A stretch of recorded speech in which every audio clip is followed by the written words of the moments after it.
नमस्कार, NDB news में आपका स्वागत है। मैं हूं साक्षी। पेश है आज की प्रमुख हलचल।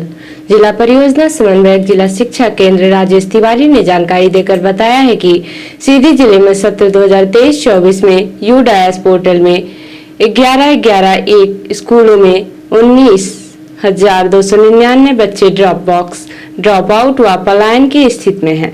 विकासखंड स्तर पर सभी विकासखंड स्रोत समन्वयक द्वारा जन शिक्षा केंद्र स्तर पर कैंप लगाकर ड्रॉप बॉक्स शून्य करने की दिशा में अच्छा प्रयास किया, फिर भी इस दिशा में अभी भी बहुत प्रयास करने की आवश्यकता है। अतः कलेक्टर सुरुचि सोमवंशी द्वारा अंतिम अवसर देते हुए निर्देशित किया गया है कि इस हेतु जिले के समस्त विद्यालयों शासकीय व अशासकीय का कैंप खंड स्तर पर 13 मई से 15 मई 2024 तक आयोजित किए जाएं। उक्त आयोजित विशेष कैंप में समस्त शासकीय एवं अशासकीय विद्यालयों के समस्त प्राचार्य तथा प्रधानाध्यापक अपने सहयोगी ऑपरेटर एवं शिक्षक के साथ सत्र 2023-24 की सभी कक्षाओं की छात्र उपस्थिति रजिस्टर के यूडायस में फीड किए गए छात्रों की सूची सहित उपस्थित होंगे। कैंप में ही सभी छात्रों का यूडायस पोर्टल में प्रविष्टि कराएंगे। जिस छात्र की यूडायस पोर्टल में एंट्री नहीं है उसे ड्रॉप बॉक्स में इंपोर्ट कर शाला में मैप कराएंगे। यदि छात्र विद्यालय में अध्ययनरत नहीं है और न ही अध्ययन करना चाहता है तो संबंधित अभिभावक माता पिता से इस आशय का शपथ या अभिलेख प्राप्त कर निर्धारित प्रक्रिया अनुसार पोर्टल में स्पष्ट कारण दर्ज करेंगे।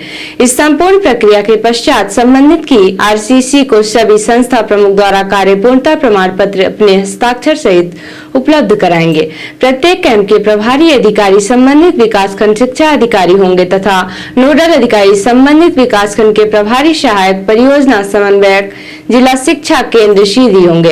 कैंप में आवश्यक बैठक एवं पेयजल की व्यवस्था का कार्य संबंधित कैंप स्थल के प्राचार्य द्वारा किया जाएगा। उक्त कैंप में समस्त प्राचार्य एवं प्रधानाध्यापकों को उपस्थित होना अनिवार्य होगा।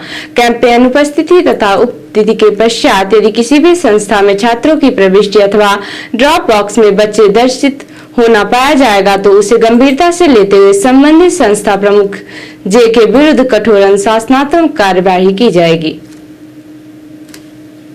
एपीसी रमसा डॉक्टर सुजीत कुमार मिश्रा ने जानकारी देकर बताया कि शासकीय विद्यालयों में अध्ययनरत विद्यार्थियों के लिए सुपर 100 योजना है। विद्यार्थियों को निःशुल्क शिक्षा के साथ प्रतियोगी परीक्षा की निःशुल्क तैयारी होगी।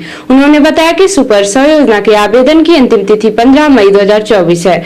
लिखित परीक्षा 15 एवं 16 जून को होगी। उन्होंने बताया कि सुपर 100 योजना के अनुसार सभी मेधावी छात्रों को भोपाल के शासकीय उत्कृष्ट सुभाष हायर सेकेंडरी स्कूल और इंदौर के शासकीय मल्हार आश्रम स्कूल में मुफ्त में एडमिशन दिया जाता है। इसके अलावा उन्हें वहां रहने के लिए हॉस्टल भी मुफ्त में दिया जाएगा। यहाँ तक कि उनके खाने पीने का भी पूरा खर्चा शासन द्वारा किया जाता है। इस योजना के तहत छात्रों को न सिर्फ कक्षा 11वीं और 12वीं की पढ़ाई मुफ्त में कराई जाएगी बल्कि इसके साथ ही उन्हें प्रतियोगी परीक्षा की पढ़ाई भी मुफ्त में कराई जाती है। लाभार्थी छात्रों को इंजीनियरिंग, आईआईटी, जेईई, सीए और मेडिकल की प्रतियोगी परीक्षा की तैयारी के लिए कोचिंग 2 साल तक मुफ्त में कराई जाती है ताकि वे बिना किसी परेशानी के अपनी पढ़ाई पर ध्यान दे सकें। छात्रों को खुद के व्यक्तिगत खर्च के लिए हर महीने 150 रुपए दिए जाएंगे जो कि 10 माह की अवधि तक प्रदान किए जाएंगे। इस योजना अंतर्गत कुल 356 विद्यार्थी अध्ययन करेंगे जिनमें गणित विषय में 127, जीव विज्ञान में 127 और कॉमर्स में 102 सीट है। सुभाष उत्कृष्ट भोपाल में 76 गणित की सीट, 76 जीव विज्ञान की सीट और 51 कॉमर्स की सीट है, जबकि मल्हार आश्रम इंदौर में 51 गणित की सीट, 51 जीव विज्ञान की सीट और 51 कॉमर्स की सीट है। प्राचार्य शासकीय आदर्श उच्चतर माध्यमिक विद्यालय चुरहट ने जानकारी देकर बताया है कि अनुसूचित जनजाति शासकीय बालक क्रीड़ा परिसर सर्रा चुरहट जिला सीधी में प्रवेश विज्ञप्ति प्रकाशित कराया गया था। सभी कक्षाओं का परीक्षाफल घोषित न होने के कारण आयुक्त जनजातीय कार्य विभाग भोपाल के पत्र दिनांक 30/4/2024 द्वारा निर्देशित किया गया है कि कक्षा 6वीं से 9वीं तक की कक्षाओं में प्रवेश हेतु आवेदन पत्र दिनांक 30/5/2024 तक ही लिए जाएंगे। उन्होंने बताया कि आवेदन पत्र के साथ संबंधित छात्र का एमपी टास्क का प्रोफाइल पंजीयन, डिजिटल जाति प्रमाण पत्र, आधार कार्ड, छात्र का समग्र आईडी, बैंक पासबुक की छाया प्रति, पूर्व कक्षा की उत्तीर्ण अंक सूची की छाया प्रति, छात्र की 2 पासपोर्ट साइज की फोटो अनिवार्य है। अधिक जानकारी के लिए छात्र एवं अभिभावक कोच जयश्री त्रिपाठी के मोबाइल नंबर 8770151642 पर संपर्क किया जा सकता है। 9 मई से सीधी शहर के पूजा पार्क में अयोध्या धाम से पधारे नीलेश महाराज द्वारा भगवान श्री राम की सुंदर संगीत में कथा सुनाई जा रही है। कथा की शुरुआत भव्य कलश यात्रा के साथ की गई। 12 मई को पूजा पार्क में मौजूद भक्तों को कथा सुनाते हुए कथावाचक नीलेश महाराज ने भगवान श्री राम के जन्म की मनमोहक कथा सुनाई तथा वाचक नीलेश महाराज ने कहा कि यहाँ पर मोह माया में फंसा इंसान रास्ता भटक जाता है और भगवान की सानिध्य से दूर रहता है, लेकिन जब उस पर संकट और कष्ट आते हैं तब उसे फिर भगवान ही याद आते हैं। पूजा पार्क में संगीत में श्री राम कथा का श्रवण करने भक्त बड़ी संख्या में मौजूद थे।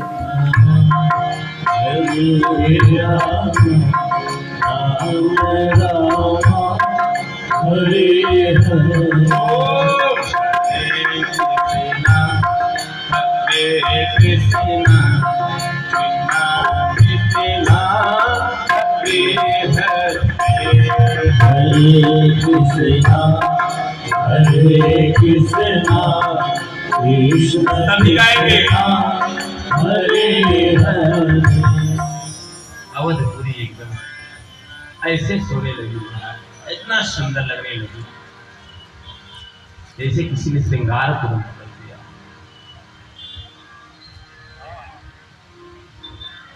पूरे अवध एकदम झूम रहा है सुंदरता में। यहाँ तक कि महाराज जी भगवान सूर्य अंधेरा भी नहीं हो रहा है, पूरा दिन उत्सव कर रहा है। गोस्वामी जी तो यहाँ तक लिखते हैं, मास दिवस कर दिवस भाग मरम न जानई कोई रथ समेत रवि था क्यों कवन विधि हो।